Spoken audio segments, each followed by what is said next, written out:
girls, grade 4 again. Once again, I want to welcome you for another art and craft lesson. Art and craft is so enjoyable. It's a matter of practice, your talent. And today, I want to take you through drawing human forms using smudge technique. Drawing human beings using the smudge technique. This vocabulary smudge technique, you will continue hearing it, so that now it can sink into your ears. Smudging technique is whereby you use a pencil, you apply color onto a surface. And remember, in smudging technique, this color can be a dry color or even a watercolor. Now, very quickly, let's see how can we draw a human form, a shape of a person.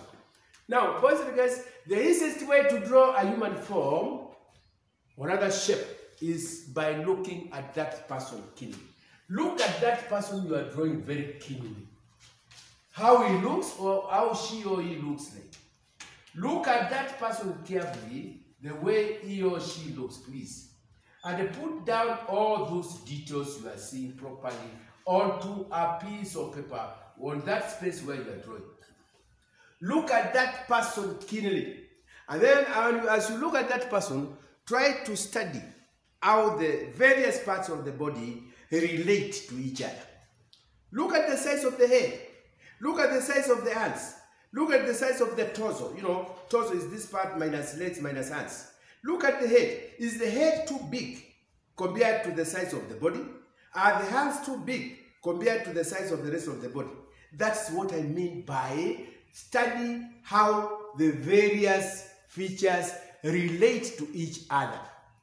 Then now, after you see how they relate, go ahead and draw.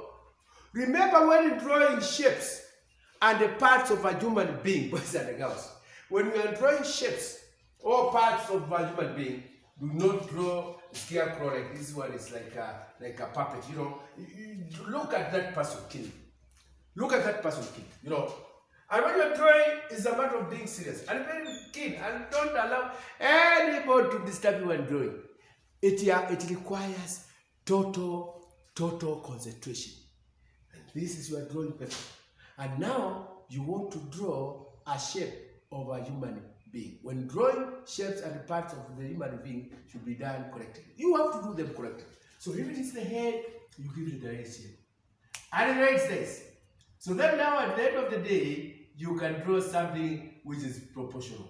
You know, and then if it is this part here, you got to draw it nice like this. Yeah? You know, give it the right shape.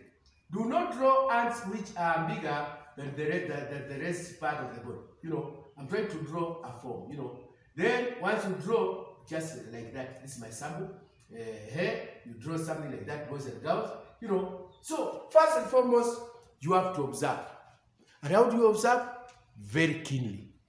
Look at the size of the head. Look at how the hands are. Look at the torso itself. Then draw there. Then after that, for example, when you are drawing, this is what I mean. If you are, for example, the head should not be too big or too small. This head should not be too big, like that.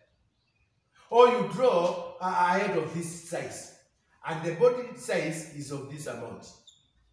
Then this head here makes this drawing, this human form, to be unproportional. Give the right size of the head. That's what I'm talking about.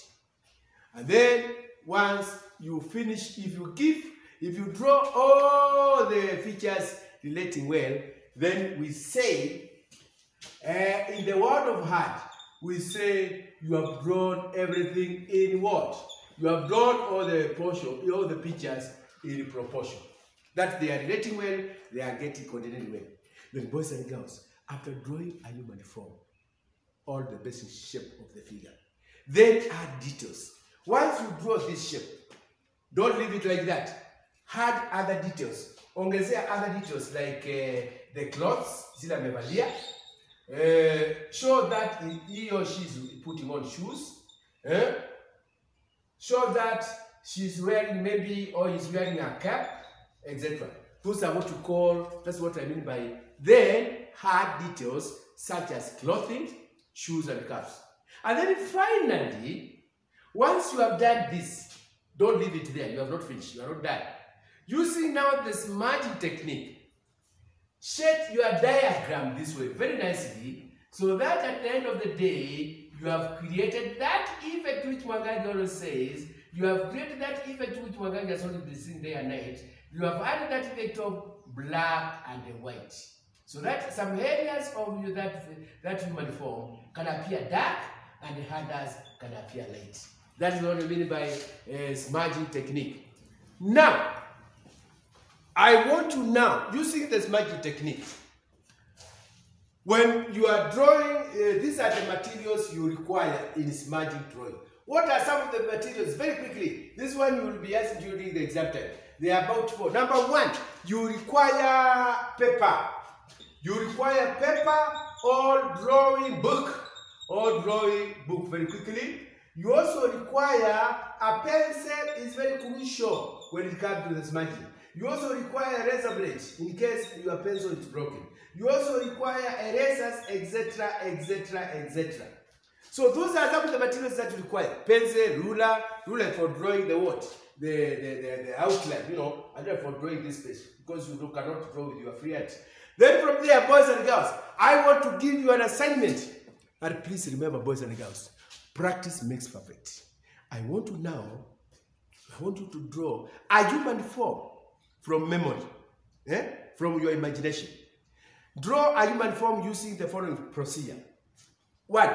Draw the basic shape of the figure, basic shape on that blue space. Then add details such as clothing, shoes, and capes. And then finally, using the smudging technique, then create that effect of gradation. Gradation, remember gradation, boys, I want to remind you, it is that effect of light and dark, which is also known as what? Value. I wish you well.